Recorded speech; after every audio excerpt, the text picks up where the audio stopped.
Assalamualaikum warahmatullahi wabarakatuh. Perkenalkan, nama saya Nur Hikmah dengan NIM H032039. Pada video kali ini saya akan membahas mengenai dasar-dasar pembelajaran remedial. Adapun topik pembahasan pada video ini yaitu definisi, prosedur, strategi dan teknik, serta evaluasi. Langsung saja kita masuk pada pembahasan pertama, yaitu definisi. Remediasi mempunyai padanan remediation dalam bahasa Inggris. Kata ini berakar kata to remedy yang bermakna menyembuhkan. Remediasi merujuk pada proses penyembuhan dan remedial merupakan kata sifat. Remedial adalah suatu kegiatan pembelajaran bagi peserta didik yang belum menguasai bahan pelajaran dengan tujuan untuk memperbaiki penguasaan bahan ajar, sehingga diharapkan mampu mencapai tujuan belajar yang telah ditetapkan berdasarkan kurikulum yang berlaku. Selanjutnya, prosedur. Dalam melaksanakan kegiatan remedial, sebaiknya kita mengikuti beberapa langkah, seperti analisis hasil diagnosis. Melalui kegiatan diagnosis, guru akan mengetahui para siswa yang perlu mendapatkan bantuan. Untuk keperluan kegiatan remedial, tentu yang menjadi fokus perhatian adalah siswa yang mengalami kesulitan dalam belajar yang ditunjukkan tidak tercapainya kriteria keberhasilan belajar. Kedua, menemukan penyebab kesulitan. Sebelum kita merancang kegiatan remedial, terlebih dahulu harus mengetahui mengapa siswa mengalami kesulitan dalam menguasai materi pelajaran.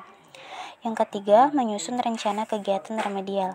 Setelah diketahui siswa yang perlu mendapatkan remedial, topik yang belum dikuasai setiap siswa, serta faktor penyebab kesulitan, langkah selanjutnya adalah menyusun rencana pembelajaran. Kemudian, setelah kegiatan perencanaan remedial disusun, langkah berikutnya adalah melaksanakan kegiatan remedial. Sebaiknya pelaksanaan kegiatan remedial dilakukan segera mungkin karena semakin cepat siswa dibantu mengatasi kesulitan yang dihadapi, semakin besar kemungkinan siswa tersebut berhasil dalam belajarnya. Yang terakhir, ada menilai kegiatan remedial.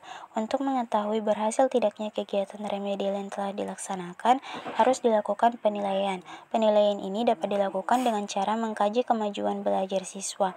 Apabila siswa mengalami kemajuan belajar sesuai yang diharapkan, berarti kegiatan remedial yang direncanakan dan dilaksanakan cukup efektif. Selanjutnya, strategi dan teknik. Beberapa strategi dan teknik yang dipergunakan dalam pelaksanaan pembelajaran remedial antara lain pemberian tugas. Dalam pemberian tugas dapat dilakukan dengan berbagai jenis, antara lain dengan pemberian rangkuman baik dilakukan secara individu maupun secara kelompok, pemberian advance organizer, dan yang sejenisnya. Kedua, melakukan aktivitas fisik, misalnya demonstrasi atau praktek dan diskusi. Ada konsep-konsep yang lebih mudah dipahami lewat aktivitas fisik, dan sebaiknya menggunakan berbagai media dan alat pembelajaran sehingga dapat mengkonkretkan konsep yang dipelajari. Selain itu, juga banyak memberi kesempatan kepada siswa untuk menggunakan media tersebut. Yang ketiga, kegiatan kelompok. Diskusi kelompok dapat digunakan guru untuk membantu siswa yang mengalami kesulitan belajar. Yang perlu diperhatikan guru dalam menetapkan kelompok dalam kegiatan remedial adalah dalam menentukan anggota kelompoknya. Selanjutnya, tutorial sebaya. Kegiatan tutorial dapat dipilih sebagai kegiatan remedial, karena dalam kegiatan ini seorang guru meminta bantuan kepada siswa yang lebih pandai untuk membantu siswa yang mengalami kesulitan belajar. Yang terakhir, menggunakan sumber lain.